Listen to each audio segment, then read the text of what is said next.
Lena always thought her marriage looked good enough from the outside to not require much maintenance. David, calm and collected, had the type of demeanor people mistook for eternal patience. He was successful, measured in his decisions, rarely reactive. To Lena, he was stable. To David, she was unpredictable, charming one moment, cold the next. He never raised his voice. Never accused her of anything. That became part of the problem. They had built a life that looked pristine. Shared smiles at events, posted curated photos online, and signed off every dinner party with the impression of a strong, modern power couple. But that's all it was, an impression. Behind closed doors, Lena felt emotionally disconnected, bored, and unseen. She couldn't articulate it, but she carried the belief that if she wasn't constantly emotionally stimulated, something was wrong. David, unfortunately, wasn't a source of drama. He was quiet, reliable, and, according to her growing inner resentment, dull. She started spending more time with her coworkers. There was one in particular, someone who made her feel exciting, desired, alive.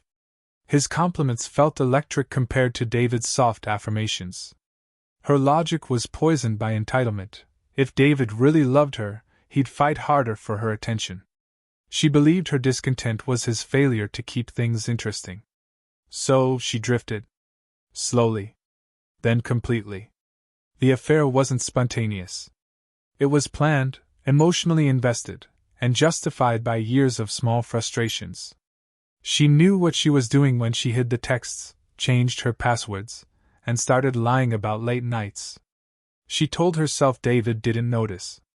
He wasn't passionate enough to care, she thought. That assumption became her shield. She wore it to bed. Wore it during Sunday brunch with him. Wore it every time she smiled in his face after sleeping with someone else. But David noticed.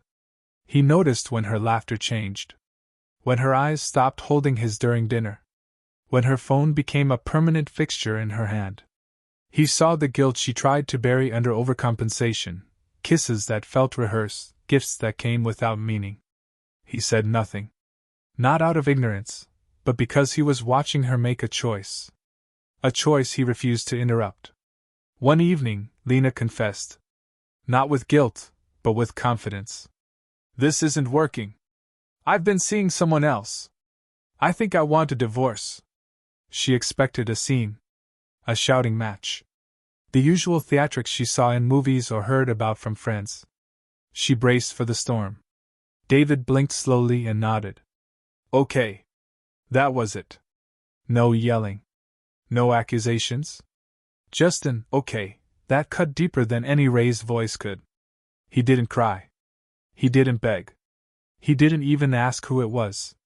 He simply stood up, poured himself a glass of water, and asked her when she wanted to talk to a lawyer. The divorce process was clean. Too clean. David made no effort to fight for assets. Lena got the house. The luxury car. Most of the shared possessions. He only asked for his personal belongings, some furniture, and $10 million, less than half of what they jointly owned. She took it as guilt. Maybe he blamed himself. Maybe he was tired of pretending too. Whatever it was, she left the marriage feeling powerful. Victorious. Untouched. She didn't have to deal with an emotionally damaged ex trying to sabotage her new life. She even told her friends. Honestly, it went better than expected. He was mature. I think he understood I outgrew him. But what she didn't say out loud was that David's calm unnerved her. She expected bitterness. Petty revenge. Emotional collapse. Instead, he disappeared quietly, like a ghost who had made peace with death. Her new life began exactly as she hoped. Freedom. Excitement. The affair became a real relationship, at least for a while. She traveled, spent lavishly, and reinvented herself on social media. No longer David's wife, just Lena. Independent, confident, desired. But the thrill faded. Her new partner lacked depth. The chemistry that once intoxicated her turned into petty fights and emotional immaturity. She caught herself comparing him to David, how he handled conflict, how he listened, how he never made her feel small. But she pushed those thoughts away. Regret was for the weak. Or so she believed. Years passed. David remained a mystery. No updates. No sightings. No social media. Not a whisper. She wasn't curious, at first. But people started talking. A friend mentioned seeing his name in a magazine. Another brought up a film project he was rumored to be producing. Lena brushed it off, telling herself whatever he was doing didn't matter. Until one day, while scrolling online, a familiar voice stopped her cold. A trailer for a new documentary had just dropped. Narrated by David. Funded by David. Titled, Silent Wounds, The Unseen Scars of Men. She clicked it. His voice, measured, calm, piercing, filled the room. He spoke about emotional abuse. About manipulation. About feeling invisible in a relationship that looked perfect from the outside. He described the slow erosion of self-worth. The gaslighting. The betrayal. It was his story. Their story. Told without naming her, but leaving no doubt to those who knew. He hadn't wasted the $10 million. He turned it into a weapon. Not of revenge, but of truth. And for the first time in years, Lena didn't feel victorious. She felt exposed. Would you like to continue with Chapter 2? The night she watched the trailer, Lena didn't sleep. Her stomach turned as David's voice echoed in her mind, not angry, not accusatory, just honest. That was the part that shook her most. He hadn't dramatized anything. He hadn't painted himself as a martyr. He simply laid out the reality of his experience, piece by piece, emotion by emotion, with surgical precision. And each word landed like a mirror held to her past. She told herself it couldn't be about her. But the timeline matched. The details lined up. The quiet man, the emotionally absent wife, the betrayal. The generosity in the divorce. His vanishing act. Even small phrases she had once used resurfaced in his narration. Not word for word, but close enough. She didn't watch the full documentary that night. Just the trailer. But it was enough. Enough to stir a kind of shame she had never felt before. It wasn't shame over the affair or the divorce. It was the realization that she had never once considered his side of the story. Not during the relationship. Not after. She had assumed his silence meant indifference. Now she saw it had been survival. In the days that followed, clips of the documentary flooded social media. Men shared stories in the comments. Women posted tearful reactions. Therapists weighed in. The conversation had shifted. People were talking about emotional abuse against men, a subject rarely discussed with sincerity. David had touched a nerve. The world had been waiting for someone to say it. And he did. Lena watched it all unfold, silent. Her friends began reaching out. Some carefully. Others bluntly. Is this about you? I didn't know you two had problems like that. Did you really do all those things? She didn't respond. There was nothing to say that didn't sound defensive or fake. The worst part wasn't the exposure, it was the fact that, despite everything, David never named her. He had protected her anonymity even now. Even after all of it. That grace burned more than vengeance ever could. When she finally sat down to watch the full documentary, she had already seen enough to dread what was coming. But the full piece was something else entirely. It didn't just tell his story, it told their story from the angle she had never allowed herself to see. The late nights where she shut him out. The silent dismissals of his needs. The gaslighting when he asked questions she didn't want to answer. His isolation, masked by composure. He talked about how emotional abuse doesn't always come with shouting or threats. Sometimes it's quiet. Dismissive. Cruel in its indifference. He talked about how love can feel like a leash when one person is constantly made to feel small, less than, or invisible. He described the moment he realized he wasn't leaving the marriage because of anger, but because staying would have broken him beyond repair. The final 10 minutes were the hardest. David described the choice to let go. To walk away without retaliation. To invest his share of the divorce into a truth that might save others. He said it wasn't about bitterness. It was about liberation, from a version of himself he no longer wanted to be. And from a love that had turned into a cage. When it ended, Lena sat motionless for a long time. She couldn't cry. Not yet. There was still a wall inside her, the same one that had allowed her to justify the affair, the emotional manipulation, the superiority. That wall hadn't cracked in years. But now, it was splintering. She thought back to conversations she had dismissed. Times when David said he felt unheard. Moments he tried to open up and she rolled her eyes. The nights he reached for her hand and she pulled away, pretending to be asleep. It wasn't about the cheating, she realized. It was about the way she made him feel like he didn't matter. The man she once saw as weak was the one who had found the strength to leave without hate. The one who had found his voice, not by yelling, but by telling the truth. It left her hollow. The relationship with the man she had cheated with had long since ended. It burned out fast, shallow from the beginning. He had neither the patience nor emotional depth of David. After the breakup, Lena had convinced herself it was fine, she didn't need anyone. She had the house, the lifestyle, the freedom. But now, for the first time, she wondered what all of that was worth when the cost was her own reflection. She considered messaging David. An apology, maybe? But what would she even say? "I'm sorry." Felt like trying to put out a wildfire with a drop of water. And she knew deep down that he didn't want to hear from her. Not anymore. He had moved on.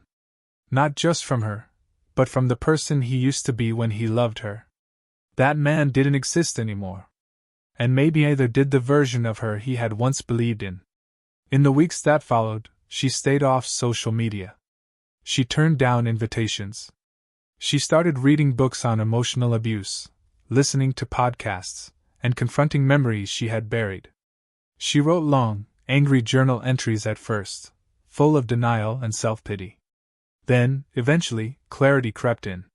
She began writing about herself in the third person. The woman who tore someone down out of boredom. The woman who mistook silence for weakness. The woman who walked away from a man who still offered her grace even after the damage. She didn't know what healing looked like yet. She didn't know if she even deserved it. But for the first time, she wasn't pretending she had done nothing wrong. And that, she figured, was a start. Would you like Chapter 3 next? Lena's pride had always been her armor. She wore it through every phase of life, when she rose in her career, when she left David, even when she watched the documentary. But now it was cracking. She stopped defending her version of the past, not because someone convinced her otherwise, but because her silence had started to sound like guilt. She began withdrawing from her usual distractions. No more lavish brunches with the friends who enabled her delusions. No more filtering her life into curated posts. Her online presence faded. Instead, she immersed herself in something she had avoided for years: introspection. Late at night, she reread old text messages with David. The kind ones? The long ones? The ones he had sent trying to save their marriage while she was already emotionally checked out. There were messages where he asked, "Is there something I'm doing wrong?" And she replied with silence. Messages where he said, "I just want to understand you." And she gave him sarcasm. Her heart didn't ache when she read them, it twisted. She dug out old journals. She hadn't written in years, but flipping through pages from before the affair was like reading someone else's story. She found entries where she complained about David not being exciting, even while he was planning their anniversary. She read about how she deserved more. But now those words felt entitled, not empowered. What stood out the most was how rarely she acknowledged his feelings. Her complaints filled pages. His barely took up a sentence. She never saw it before, but now it was obvious: she hadn't left a bad man.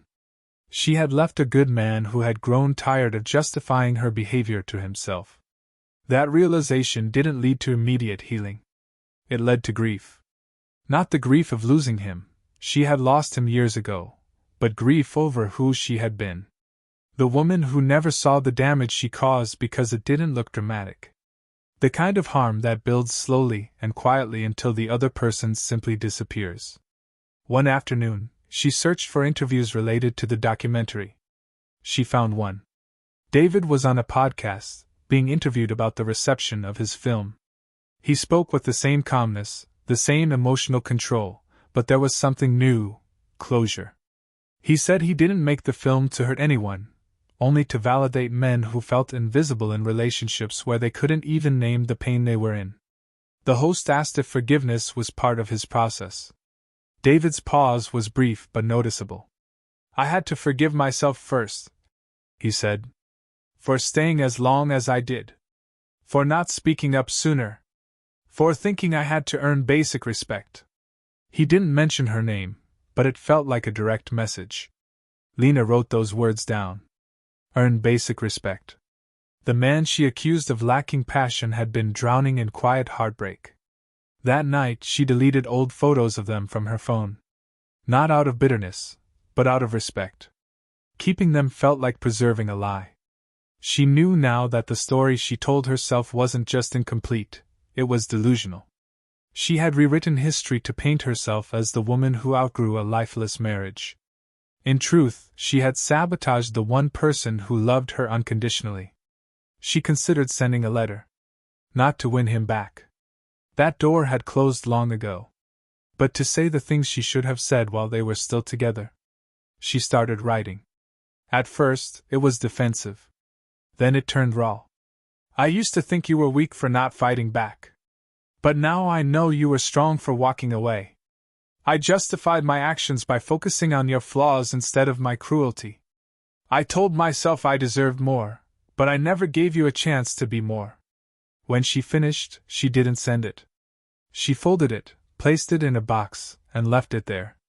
She understood now. He didn't need her apology. He had already found his peace. The letter wasn't for him. It was for her. A small piece of accountability in a life that had gone too long without it. She started therapy. The first few sessions were uncomfortable. Her therapist didn't coddle her. When Lena described her version of the marriage, the therapist gently but firmly asked, "And what role did you play in making him feel that way?" No one had ever asked her that before. Not her friends. Not even David. She began to understand the patterns she had repeated throughout her life. The way she dismissed others to feel powerful.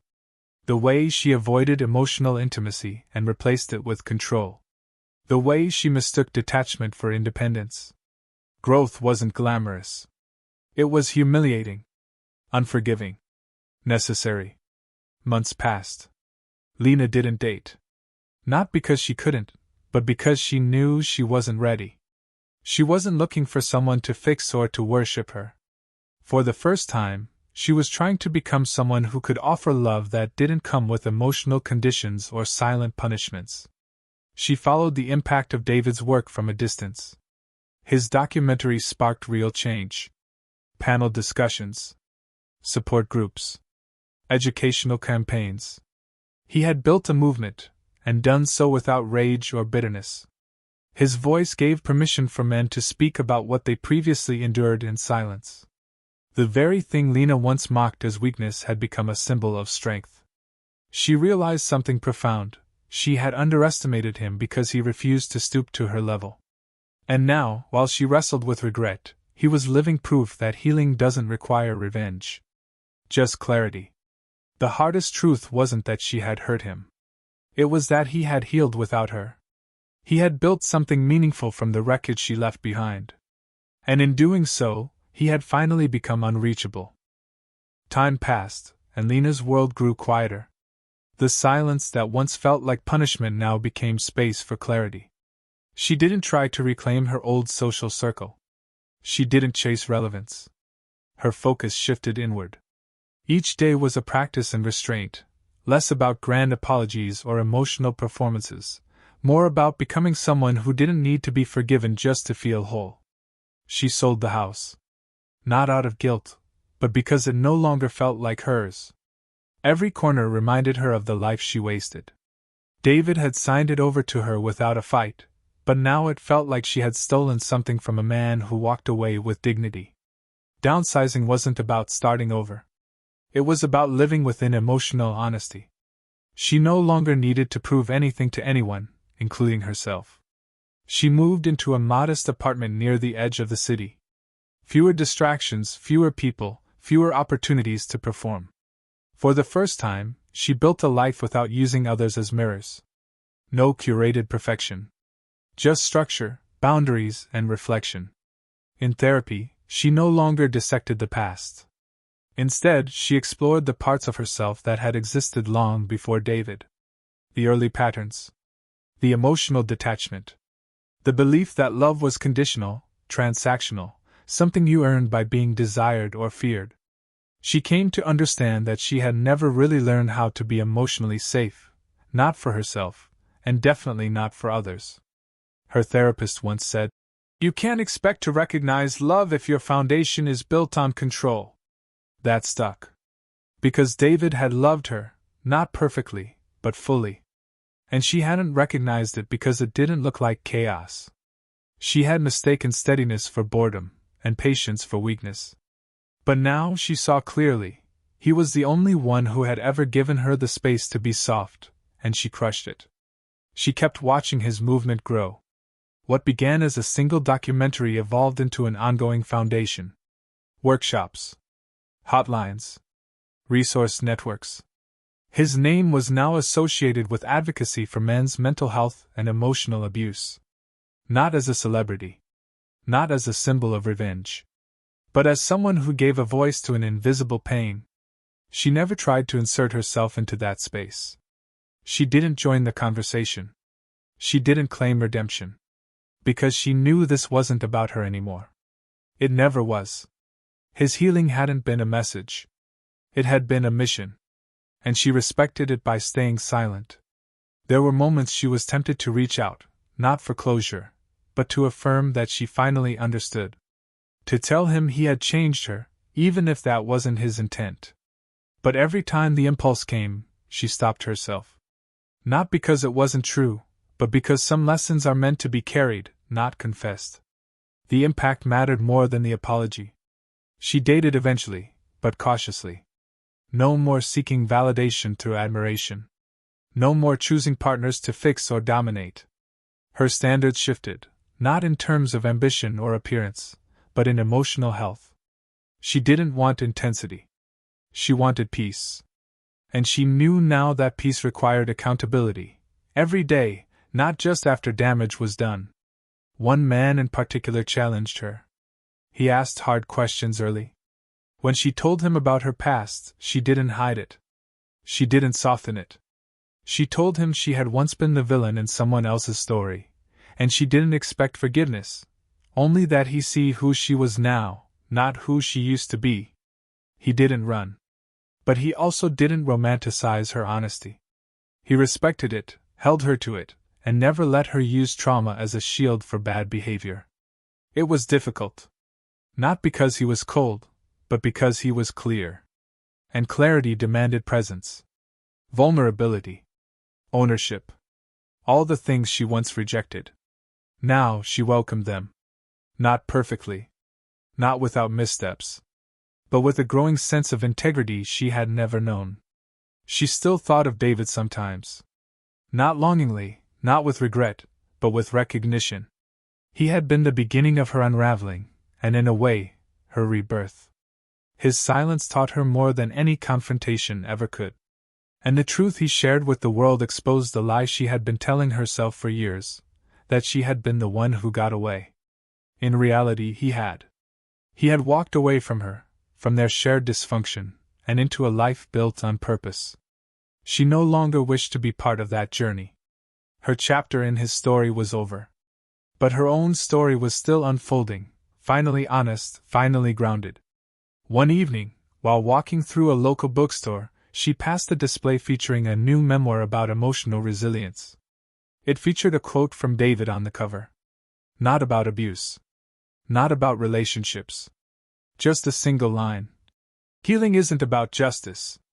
It's about becoming who you needed when you were broken. She paused. Read it again. That was what she had missed for years. Healing wasn't punishment. It wasn't confession. It wasn't even redemption. It was transformation. Quiet, consistent, difficult transformation.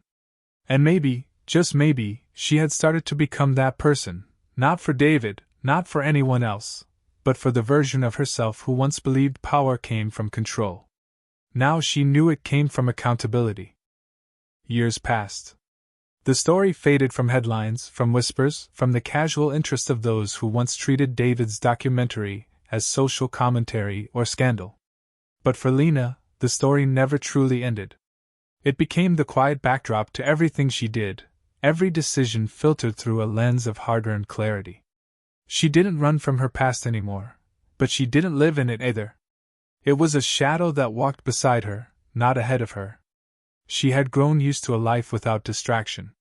No dramatic relationships, no curated identities. She lived simply, worked honestly, and spoke rarely about the person she once was. The people in her life now didn't know the full version of her story. Some knew parts. A few knew more. But no one had seen the totality of who she had been before she unraveled and rebuilt herself brick by careful brick. One evening, she was invited to a panel discussion at a local community center. The theme was resilience after failure, emotional, relational, and personal. She was hesitant. Not because she didn't feel qualified to speak, but because she had made peace with being quiet. But something inside her stirred. Not pride. Not shame. Just a feeling that maybe someone needed to hear what she had learned the hard way. She didn't tell the full story. She didn't name names. She simply spoke about what it means to harm someone emotionally and pretend it's their fault. How easy it is to gaslight yourself into believing that cruelty is strength. And how the greatest act of love you can give someone you've hurt isn't an apology. It's changing so deeply they never have to fear you again. When she finished, the room was still. Not because her words were dramatic, but because they were simple. Clear. Honest. People approached her afterward. Not with pity, but with gratitude. One woman said, "You helped me see myself. Not the way I want to be seen, but the way I need to be seen." Lena didn't smile or absorb the praise. She just nodded. She had no desire to be a voice for redemption. She was simply offering what she wished she'd heard when she was the one doing the damage. Later that night, she walked home through the quiet city streets, her thoughts still with the room she had left. There was a time she would have craved validation for moments like this. Now, she only cared about being useful. Quiet usefulness had replaced loud identity. It was enough. She kept up with David's work only occasionally. Not through obsession, through curiosity. He rarely gave interviews now. The foundation was stable, managed by a team. He had become a symbol, but he no longer needed the spotlight. That fact comforted her. It told her he had truly moved on. She never married again. Not because she feared failure, but because she refused to enter another relationship without full accountability. She dated, yes. She connected, yes. But she also ended things early if she sensed old patterns trying to sneak back in. That discipline took effort. But it was worth it. Because for the first time, love, when it came, was clean. No manipulation. No control. Just presence. One person in particular stood out. He didn't come with fanfare. He wasn't overly charming. But he listened. He called her out gently when she retreated emotionally.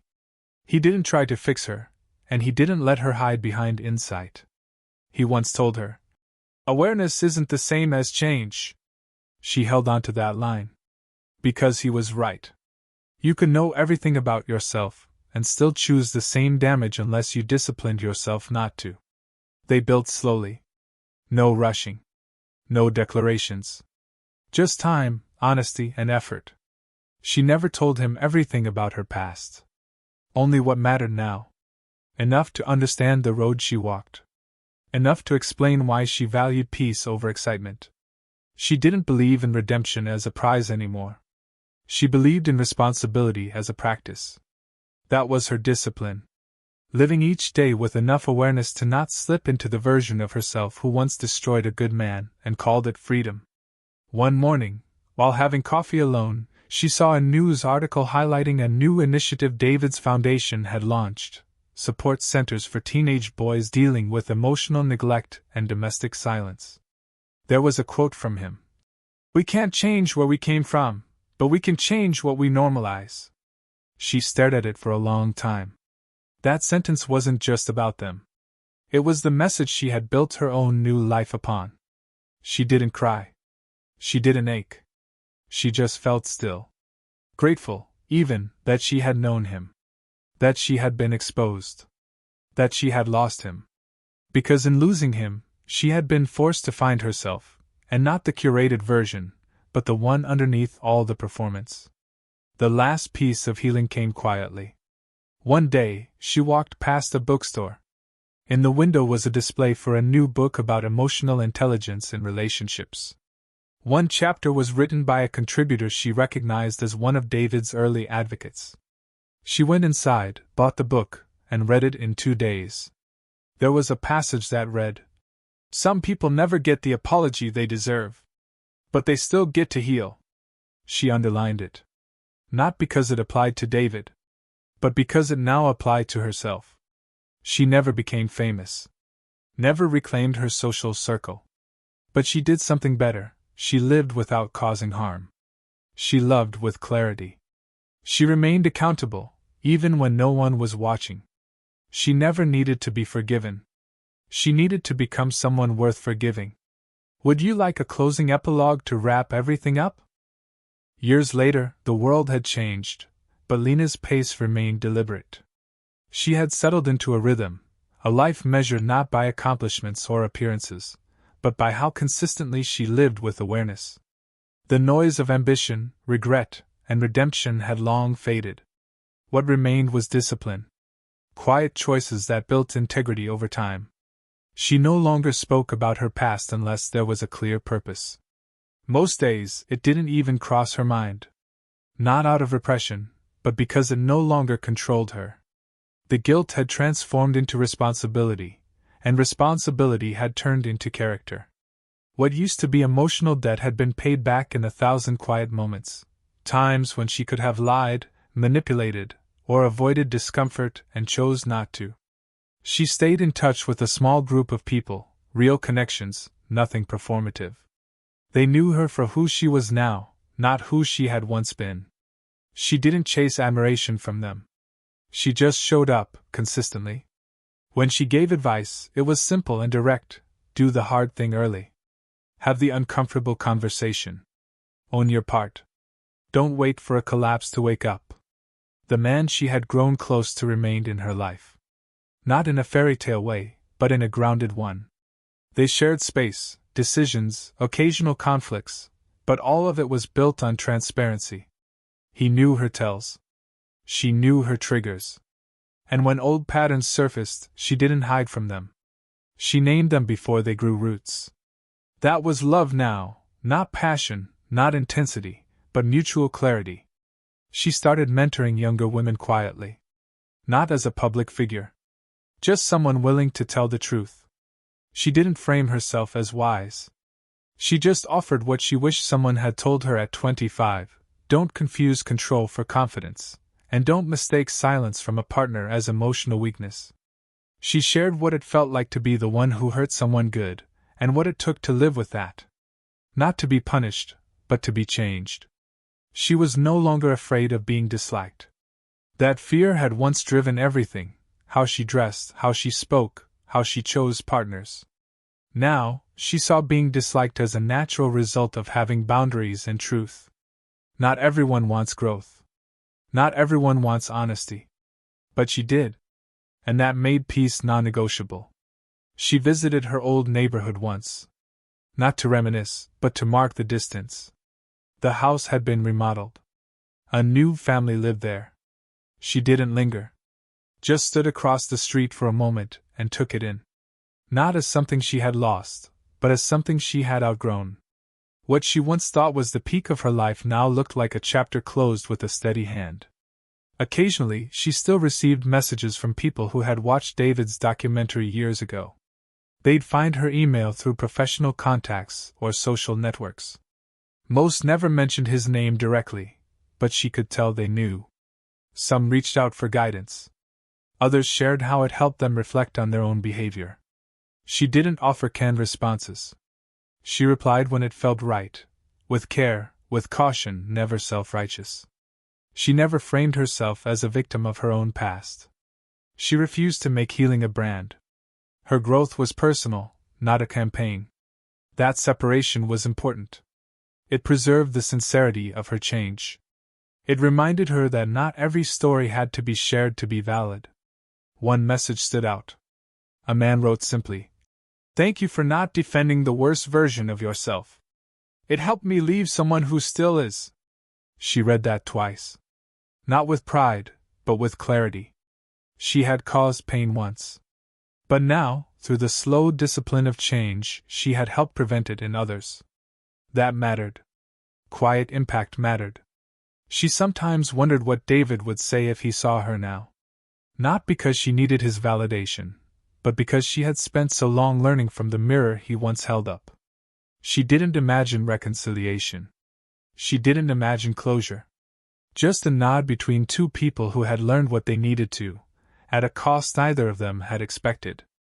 If she ever did see him again, she wouldn't apologize. She wouldn't rehash the past. She would simply say, "You were right to walk away. Thank you for doing it with dignity." That was all. No performance. No reclaiming. Just the truth. She had learned that some relationships end not in flames, but in silence. And sometimes, that silence holds the loudest lessons. She had lived through the collapse, survived the fallout, and built something honest in its place. Not perfect, but steady. And she protected it, not with walls, but with values. In the end, there was no dramatic resolution. Just a woman who had once betrayed a good man, learned who she was because of it, and chose every day after to be better. Not to make up for the past, but because she could now recognize what goodness was, and she refused to destroy it ever again. Would you like me to write a short epilogue to formally close the arc?